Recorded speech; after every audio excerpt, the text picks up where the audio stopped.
जब मैं गया दिल्ली तो इटली चली गई।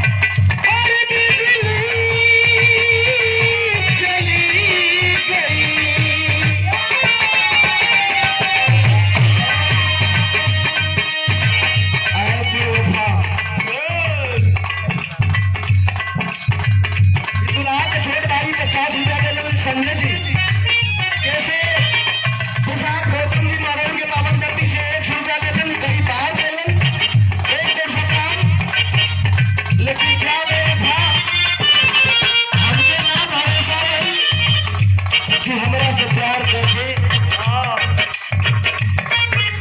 इतना बड़ धोखा दे के हमके पागल बना दे।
स्टेज का फिदा यादों के पास कि अपना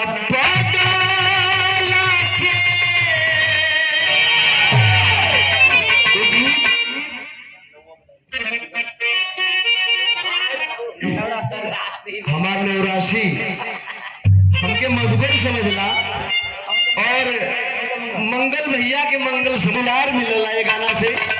हम जहाँ भी जाइला इस जगह के बात ना जहाँ हम जाइला ये गाना हमसे जरूर पब्लिक गवावेला, हमके बड़ा अच्छा लगेला।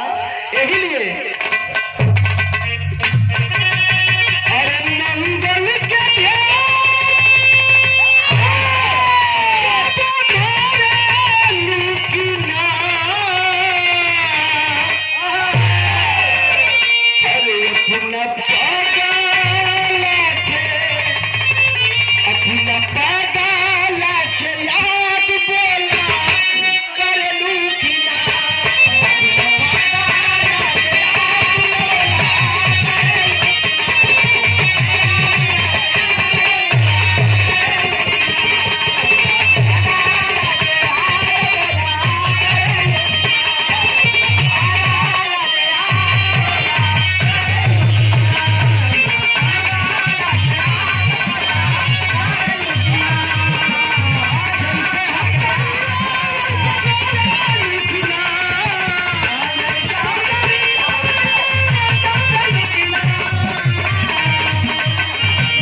के भाई जी संजय जी की ओर से बहुत रुपयों का पुरस्कार, बहुत बहुत पुरस्कार प्रणाम आपके भैया की और कुछ लायक